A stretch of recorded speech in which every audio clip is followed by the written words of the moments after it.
What is up, folks? Casual Dad here with another Warhammer Combat Cards video, and tonight we're going to do a real quick video just talking about the new Warlord himself, Grandmaster. Grandmaster, let me make sure I get the title right.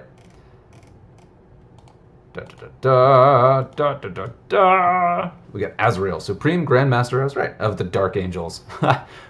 Just came out today, I believe, and is usable in the campaign for probably a couple more hours.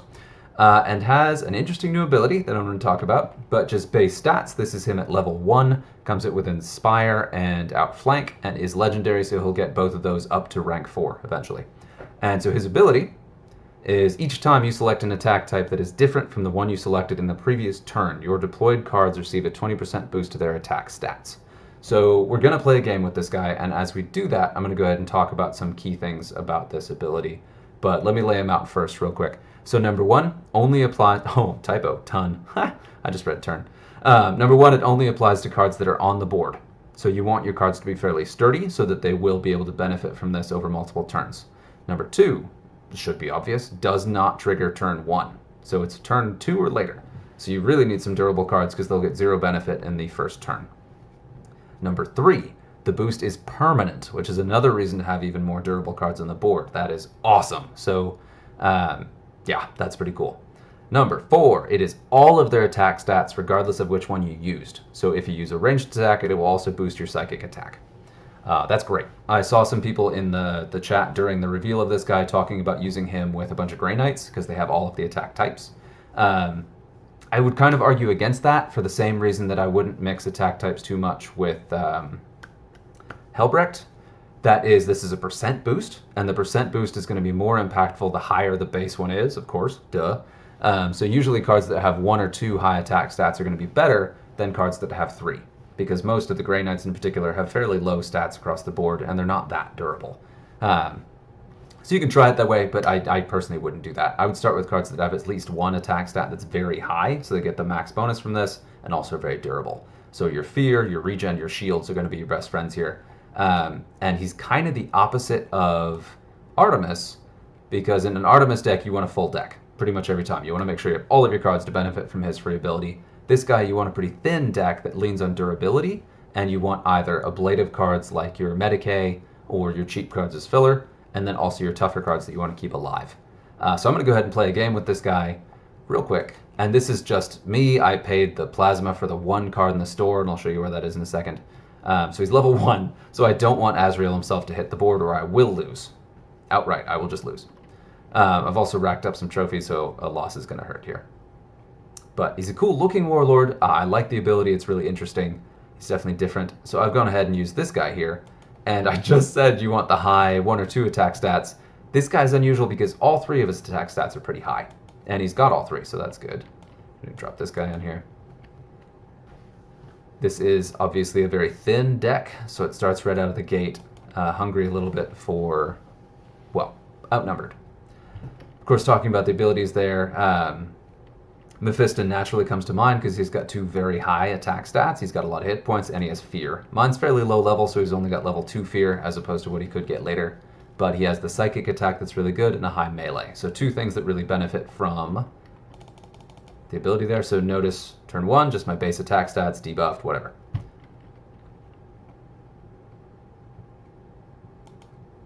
Bop, bop, bop, bop.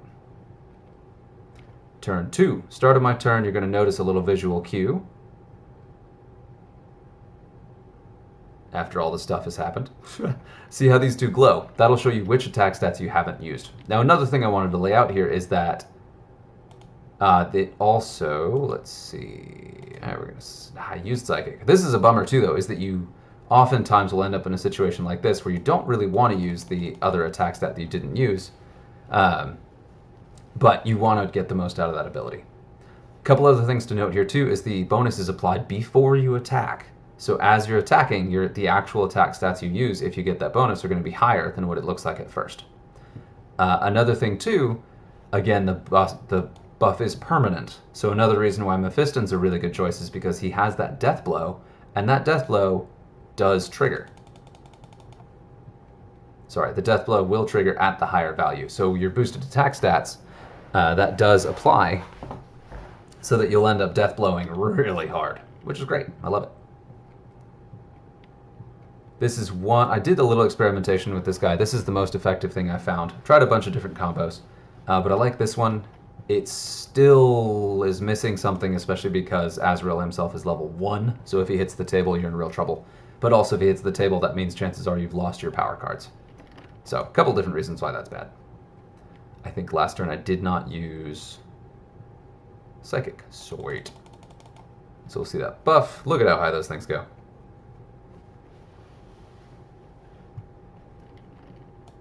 So you get pretty monstrous cards by the end of a game, and then we're still going through here, but I'm definitely taking some damage to the point where this is going to be a challenging end game. Maybe. It looks like Mephiston should do just fine, especially if he keeps hitting me with melee. Oh yeah, look at that. Yeah, I got this one. Okay. But I got lucky. It was a decent matchup. This is a relatively low-level Rakarth deck. And yeah, I was able to deploy to where I was not just completely wrecked by that big game hunter. A deck like this one is going to be really vulnerable to big game hunter, and that's very common in the game, so watch out for that. So we won. That was cool.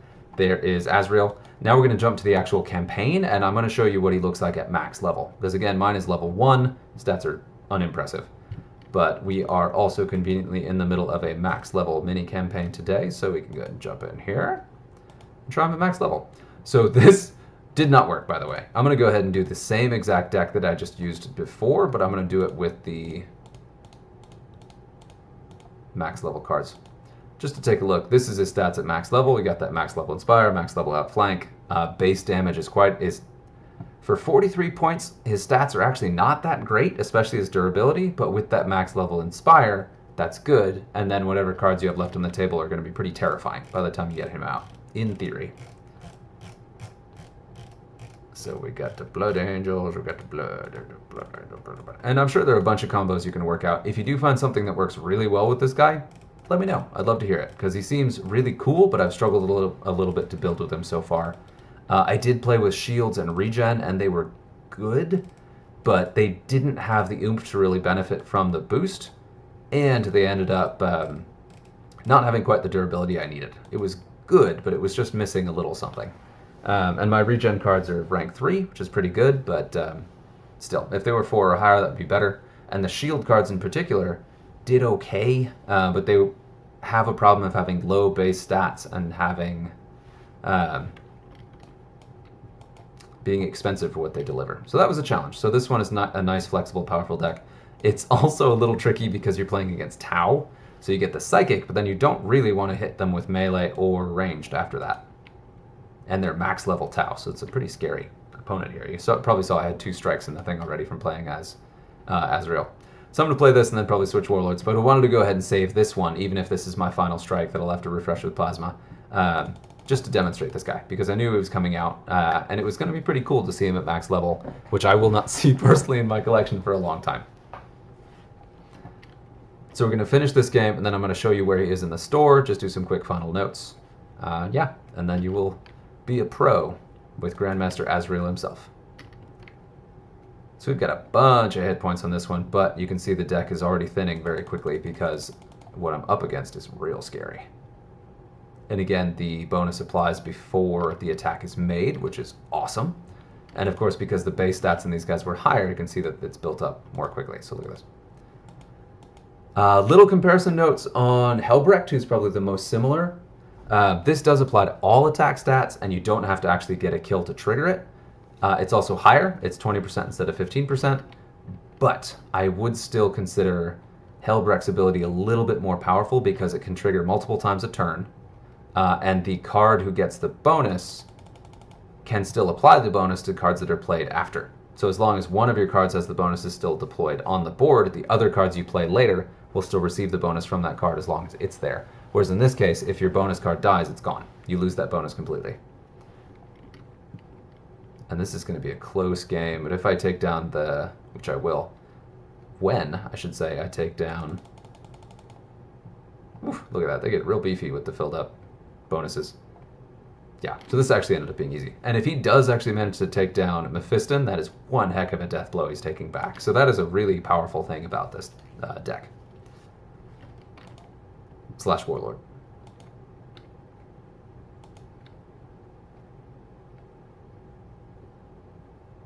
splat, splat, splat.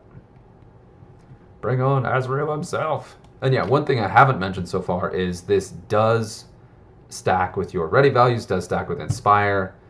Anything that would give you a bonus outside of that ability does also trigger. Look at that. He just did area effect for 48 damage. I think this is just a little crazy. And we've got melee buffed. It's like you hit pretty dang hard.